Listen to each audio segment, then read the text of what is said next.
Estamos de vuelta, 8:10. Está con nosotros en el estudio Johannes Kaiser. Johannes Kaiser, ¿qué tal? Bienvenido, buenos días. Muy bien, gracias. Estamos, creo que los dos, poco faltos de sueño, pero aquí emprendiendo el nuevo día con toda la fuerza que requiere entonces nuestro hermoso país para salir adelante. ¿Cómo vio el resultado del día de ayer y qué interpretación? La primera que se le viene a la mente. Bueno, la primera es, no se alcanzaron el 60% y por debajo del 40%, que habría sido psicológicamente importante alcanzar, en mi opinión. Contento, por supuesto, porque es un triunfo holgado que le da, o sea, aquí no hay discusión respecto a la legitimidad de José Antonio Kast para dirigir los destinos del país durante los próximos 4 años. Al mismo tiempo, algo preocupado por ciertas señales que se dieron. Por ejemplo, ayer tuvimos ya las primeras unas manifestaciones relativamente violentas, o que por lo menos no cumplieron con las normativas legales en Baquedano. Y la verdad es que uno ya anda un poquitito tostado con ese tipo de cosas. Así es que, nada, vamos a ver cómo sigue evolucionando todo esto, y va a ser un trabajo bien duro, el de, entre otras cosas también, acercar a la ciudadanía a un gobierno, a ese 40%, ¿no? A un gobierno al cual le tiene mucho temor en razón, en mi opinión, de la campaña de mentiras organizada por la señora Jara. Ya voy a ir a eso. Déjame preguntarte, Johannes Kaiser, esto. ¿Es más fácil poder entender el triunfo de Kast que comprender que 4 de cada 10 chilenos haya votado por Janet Jara? ¿Por qué crees que hubo un 41% de gente que votó por Janet Jara? A ver, en primer lugar, porque la derecha en Chile históricamente ha sido una fábrica de izquierdistas. O sea, claro, existe una falta de capacidad de generar relato en la derecha muchas veces, de contar el cuento, como diría la izquierda en la práctica. Eso por un lado. Por otro lado, aparece siempre tan tecnocrática y la gente no engancha con eso necesariamente. Y por supuesto, bueno, hay una asociación histórica entre lo que son los intereses de ciertos grupos económicos y la derecha tradicional chilena. Bueno, y la gente muchas veces se ha sentido bastante ofendida por por la conducta de esos grupos económicos. Eso uno lo va arrastrando a lo largo, digámoslo así, de las generaciones, y evidentemente que genera una versión hereditaria o histórica respecto de ciertos pensamientos que nosotros creemos que no tienen nada que ver con ese tipo de actividades. Estoy hablando del pensamiento en sí mismo, ¿no? Y es por eso que salimos también a defenderlo con tanta fuerza. Y por supuesto tienes un grupo irreductible de personas que creen que el Estado les puede solucionar los problemas solamente si tiene suficiente voluntad y le quita a los otros. ¿Tú crees que permeó también el hecho de que Janet Jara dijera cosas como que José Antonio Kast les iba a quitar la PGU? Yo creo que sí. Por lo menos a mí, nosotros estuvimos muy desplegados en terreno, los nacional libertarios, y me llegaron muchos comentarios de gente nuestra que había estado en poblaciones, ferias, etcétera, haciendo campaña, donde decían que la gente tenía temor de que eso efectivamente se volviese una realidad. Ahora, había comentarios un poco más delirantes incluso, ¿no? Había gente que decía que iban a ir a buscar a los comunistas y los iban a matar a todos, y eso, por el amor de Dios, ¿no? Pero eso es parte de una campaña que se dio muy bien. ¿Por qué crees, Johannes Kaiser, que la fake news, porque inevitablemente es una fake news, que tantos apuntaron hacia la fake news que surgían desde el comando, desde el entorno de José Antonio Kast, pero poco se ha criticado también esa fake news evidente? Si Janet Jara hiciera su campaña, decía que Kast tenía una agenda clandestina y que iba a indultar a pedófilos, entre otras cosas. ¿Por qué crees que no fueron tan duramente cuestionadas esas fake news? No toda la prensa en Chile es objetiva.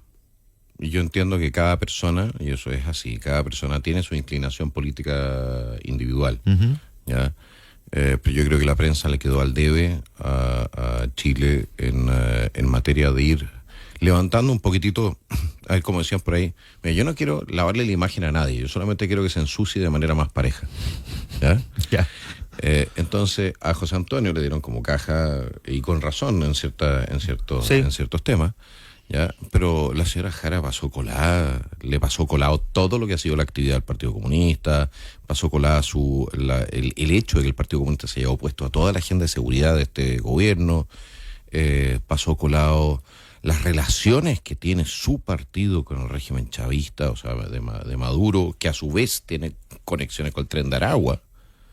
O sea, todo eso pasó colado. Nadie le preguntó, oiga señora, hace 1 año y medio atrás ustedes le estaban dando como caja a la señora Toá porque se requisaron armas en Villa Francia. ¿Cómo garantiza usted que en el futuro ustedes van a respetar efectivamente el Estado de Derecho? ¿Y cuándo van a renunciar a la violencia como método de acción política? Nunca le preguntaron eso. Eso yo creo que es una cuestión de perogrullo en una democracia, que estemos de acuerdo en que, bueno, no nos vamos a agarrar a balazo si el resultado electoral no es el que esperamos, ¿no? Ya. Janet Jara pierde finalmente la elección, ya vemos que saca el 41% y marcado el punto respecto de la inquietud que produce a Johannes Kaiser, el que 4 de cada 10 chilenos igual haya votado por ella. Déjeme preguntar ahora, Johannes Kaiser, primero, ¿cómo es su relación hoy con José Antonio Kast? Yo te diría que profesional, y vamos a ver si podemos y cómo podemos entonces cooperar en beneficio de nuestro país. Yo no tengo ninguna dificultad personal con José Antonio, y aquí, como dicen por ahí, son solo negocios. Ya, pero Desde el punto de vista político. Pero Johannes Kaiser formaba parte del partido de José Antonio Kast y se fue. Y yo formé parte del partido de José Antonio Kast. Y fue crítico del Partido Republicano. Soy crítico de lo que fue el proceso constitucional en su momento, y evidentemente que si a mí me vienen a decir, ¿sabe qué más? Usted va a ser parte del gobierno solamente si usted considera que lo que en su momento rechazó ahora es bueno, no nos vamos a encontrar. Pero yo creo también que ese capítulo está más bien superado. Está superado. Eso espero. Hay quienes dicen que a José Antonio Kast le jugó a favor el que apareciera por la derecha a Johannes Kaiser. Mirado la perspectiva y el resultado electoral en la mano, ¿qué dice usted respecto de eso? Mire, eso puede ser, pero la verdad es que también, la verdad sea dicha también, nosotros en varias materias nosotros somos los liberales, Sí. Por lo demás. Sí, ustedes son los liberales. Sí, eso lo extraño, lo que pasa es que efectivamente... ¿Por qué cree que lo ponen más a la derecha? ¿Y en qué lo ponen más a la derecha que Kast? A ver. Porque yo mismo me encargué de armar el mono. Si no se equivoque, si se acuerda que cuando yo presenté el Partido Nacional Libertario dije que a nuestra derecha estaba Gengis Khan. Sí. ¿Ya? Pero tiene un poco que ver también con la actitud, yo le diría. Yo evidentemente tengo un carácter mucho más confrontacional. Y eso se entiende entonces como más hacia el borde del espectro político, aunque personalmente yo creo que los bordes siempre están ocupados por aquellos que están dispuestos a utilizar la violencia para imponer sus ideas. El ser consecuente en la defensa de una idea no lo hace a uno un extremista. ¿Qué lo hace más liberal que José Antonio Kast? Mira, por ejemplo, yo no habría tenido ningún problema en su momento cuando se produjo el debate del matrimonio entre personas del mismo sexo. Me habría importado un reverendo níspero el tema. Entre otras cosas, pues yo creo que hay libertad de contratación y que el matrimonio es un sacramento, no es un contrato. ¿Me explico lo que voy? O sea, a pesar de lo que diga el Código Civil. Y en ese sentido nosotros somos muy muy respetuosos del proyecto individual de vida de las personas. Por otro lado, no creemos tanto que el Estado pueda... Mira, si nosotros somos críticos de la intervención del Estado en la economía, porque creemos que genera distorsiones que hacen que la economía funcione mal, y eso está empíricamente observado, también creemos que cuando el Estado interviene en la sociedad no necesariamente hace un bien. Porque a través de la generación de incentivos para ayudar a personas, tú de repente haces un daño mayor que el que querías resolver. Un ejemplo de eso, bueno, hay cientistas políticos, sociólogos, etcétera, en Estados Unidos, uno grande de los nuestros, Thomas Sowell, un afroamericano, que se puso a investigar por qué tenías una tasa de criminalidad más alta entre los afroamericanos que en los blancos en Estados Unidos. Que es un hecho real. Bueno, y descubre lo siguiente: a partir de los años 60, los Estados Unidos empiezan a entregarle subsidios o beneficios especiales a las madres solteras. Y uno diría, bueno, es lo que hay que hacer, ¿cómo no vas a ayudar a las mamás solteras? El punto es el siguiente: al mismo tiempo que estabas ayudando a las madres solteras, estabas generando un incentivo para que no se solidificasen, es decir, para que no se concretasen relaciones de mediano y largo plazo, ¿no? Relaciones afectivas, y que se mantuviese junta la familia. Lo ves en Chile también, cuando te dicen, oye, ¿por qué no se ha casado? ¿Para qué? ¿Para perder el bono? ¿Me explico lo que voy? Sí, se entiende. Ya. Entonces, de la mano de la falta digamos, sí, de concreción legal, formal, social de esas relaciones, se producen mayores quiebres más rápido. Otro punto que analizó Tomás es que en las prisiones de los Estados Unidos, el 90% de las personas que estaban en prisión eran hombres que habían crecido sin padre presente en el hogar. Entonces tú tienes un enganche de la falta de padre presente en el hogar, de alguna manera incentivado también por estos bonos, porque resulta que si se arrejuntaban legalmente, se casaban y todo el tema, perdían el beneficio económico. Bueno, de la parte se generaba entonces un mayor incentivo, de alguna manera, a el abandono de hogar o a la destrucción del hogar, y con eso los niños quedaban sin padre presente en el hogar, y estadísticamente, estoy hablando estadísticamente, no significa todos ni mucho menos, pero había un número mayor de niños que entraban entonces en contacto con bandas delictuales, que les daban entonces una referencia de autoridad masculina, digamos. Entiendo entonces de alguna lógica la raigambre de lo que es ser nacional libertario. Ahora, puesto en la práctica en un gobierno como este que va a tener que convivir con figuras de la UDI, probablemente Bópoli, también de Renovación Nacional, incluso eventualmente de Demócrata, ¿siente que el nacional libertario tiene espacio allí y que no tenga que eventualmente sacrificar ciertas convicciones si es que formará parte, donde muy probablemente va a formar parte del gobierno de José Antonio Kast? Bueno, depende mucho de lo que vaya a ser el gobierno mismo. Él ha hablado de un gobierno de emergencia para hacerse cargo de ciertos problemas específicos y muy pragmáticos. Yo creo que hasta cierto punto son síntomas de enfermedades más de base, pero y en ese sentido nosotros vamos a estar dispuestos evidentemente a ayudar, ¿ya?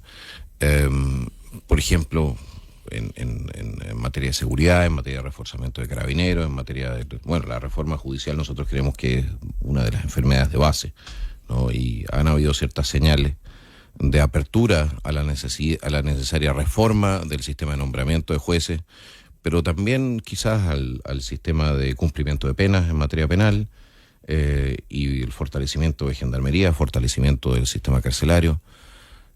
Nosotros vamos a estar siempre dispuestos a apoyar y a articularnos en esa materia.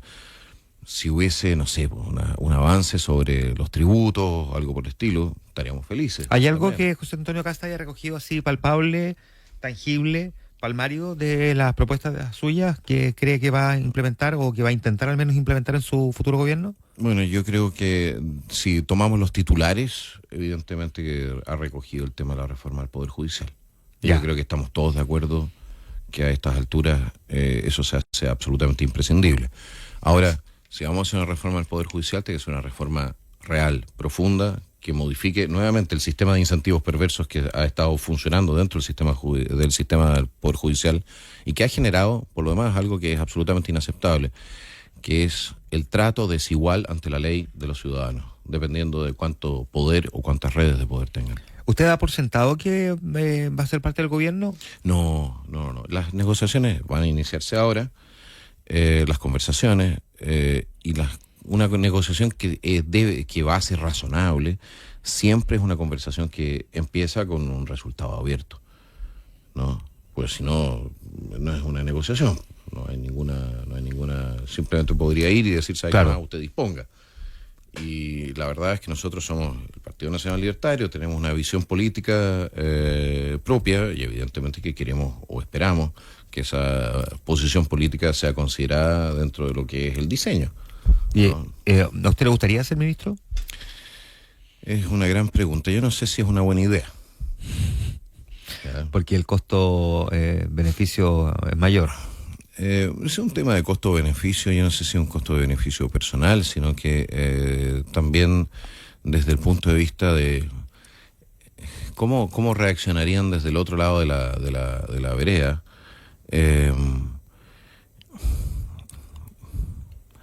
A ver. Yo honestamente creo que los ministerios son cargos y los cargos son cargas. Habría que ver si efectivamente existe la voluntad o la necesidad de que yo me integre en el gobierno en una posición de ministro. Y eso después de habernos puesto de acuerdo en aquellas cosas más macro que tenemos que las que nos tenemos que poner de acuerdo antes de consolidar entonces una participación dentro de la administración. ¿Cuáles son esas cosas macro? Bueno, ya le dije, son temas de gestión de gobierno. Mire, si a mí, por favor, no me vengan a decir que vamos a terminar este gobierno, por ejemplo, con una legislación de género aún más avanzada que lo que tenemos en este momento, por ejemplo. Ya sé que no va a ser el caso, ¿de acuerdo? Estoy poniendo un ejemplo absurdo. Ya, o que nos vengan a subir de nuevo el impuesto a la renta. Creo que no está en la oferta. Pero tener presente que existen ciertas cosas y ciertos límites que nosotros quisimos conversar por lo demás hace mucho tiempo atrás. Cuando estábamos hablando del tema de las primarias, ¿se acordará? Sí. Que nosotros hablábamos, oye, ¿por qué no tiramos un par de líneas rojas que nos hagan factible entonces el cooperar dentro de un sistema, tanto nosotros hasta Evópoli o Amarillos? ¿Qué es lo que queremos? ¿Qué es lo que tenemos en común? ¿Ya? Y dónde no nos deberíamos pisar los callos.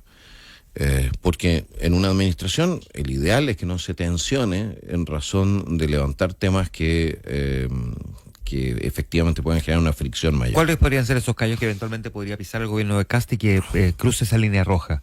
En cosas, digamos, concretas, no así como idea, digamos, volando en el aire. Cosas que eventualmente usted dice, esto podría pasar en el gobierno de Kast y es una línea roja para mí. Mire, no lo he visto. De hecho, nosotros estamos trabajando en este momento con lo que nosotros queremos solicitar. Pero yo le diría que hasta cierto punto, por ejemplo, el tema de... Lo vimos en el proceso constitucional, ¿de acuerdo? Y yo vi que hasta cierto punto en Chile Vamos existía una tendencia a acoplarse a eso, el tema de los derechos colectivos indígenas. ¿Ya? Para nosotros es un no-go. Los derechos colectivos nosotros los vemos como un ataque sobre los derechos individuales. Es decir, si yo tengo ciertos derechos como por ser parte de un grupo, entonces no tengo los mismos derechos como persona que el que está al lado mío. ¿Me explico lo que voy? Sí, se entiende perfecto. Entonces hay ciertas cosas que son bien de principio, que pueden sonar como poco importantes de repente, y que sin embargo, desde el punto de vista de lo que es nuestra visión de sociedad, no estamos dispuestos a transar. ¿Tiene proyectado así en la agenda alguna reunión con el Partido Republicano, el equipo de José Antonio Kast, o el candidato o el presidente electo? Hoy día a las 13 horas hay una reunión y posteriormente, bueno, vamos a empezar efectivamente a sentarnos y a conversar. A las 13 horas. A las 13 horas del día de hoy, yo supongo que va a ser una especie de apertura de conversaciones y posteriormente a eso, bueno, nosotros también nuestra institucionalidad tiene que funcionar y yo estoy en un proceso de consulta también con lo que es nuestra directiva, lo que son entonces personas que tienen... ¿Consulta para definir si integran el gobierno? Consulta para ver, bueno, qué es lo que nos interesa. Si al final no puede salir todo de una cabeza, nosotros tenemos una institucionalidad que hay que respetar. Nosotros vamos a tener también dentro de poco tiempo más, vamos a tener nuestro Consejo General. A ese Consejo General yo tengo que rendir cuenta de lo que ha sido mi gestión política del último año. Y tenemos que llegar entonces también con una oferta que puedan aceptar. Por último, ¿cuál cree usted que va a ser el rol que va a jugar la izquierda cuando pase a ser oposición? No lo que quiere, no lo que espera, sino lo que cree. Mire, yo pido en Dios que aquí la centroizquierda de una vez por todas deje de ser el vagón de cola del Partido Comunista del Frente Amplio y sea capaz de articularse realmente con una alternativa de gobierno hacia el futuro.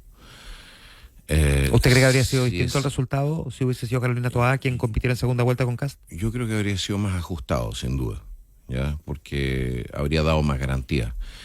Pero la centroizquierda le salvó el pellejo a este gobierno, ¿ya? Se gastó entonces su respaldo político apoyando o manteniendo vivo un gobierno de personas que despreciaban profundamente la forma de hacer política de centroizquierda, ¿ya? Y yo creo que eso ha sido una muy mala inversión y creo que ha sido malo para la República. ¿Cree que se van a desacoplar la centroizquierda del Frente Amplio y del Partido Comunista? Yo lo espero. Pero eso le decía, independiente de lo que espera, ¿usted cree que eso puede pasar o de la verdad van a quedar aglutinados detrás de la oposición a Kast? No, van a ser oposición a Kast. La pregunta es qué tipo de oposición van a ser. La pregunta que tiene que responderse la centroizquierda es si van a seguir siendo un apéndice, ¿ya?, sin opinión propia del Partido Comunista. Si efectivamente le entregan la hegemonía de la oposición al Partido Comunista por los próximos 4 años, yo creo que eso sería muy, muy malo para la institucionalidad. Muy malo. Creo que sería malo para la democracia y creo que terminaríamos jugándonos en cada elección después efectivamente la continuidad del sistema. Johannes Kaiser conversando esta mañana con nosotros en Ahora es Cuando. Como siempre, Johannes, un gusto. Vamos a seguir conversando, por cierto, en la siguiente semana. Ha sido un placer, muchísimas gracias. Y a todos ustedes que van a la pega, arriba el ánimo, que... Día intenso, ¿eh? Puede que, como decía cierta persona, no va a ser perfecto, pero se va a acercar a lo que siempre soñamos. Ya, gracias, Johannes.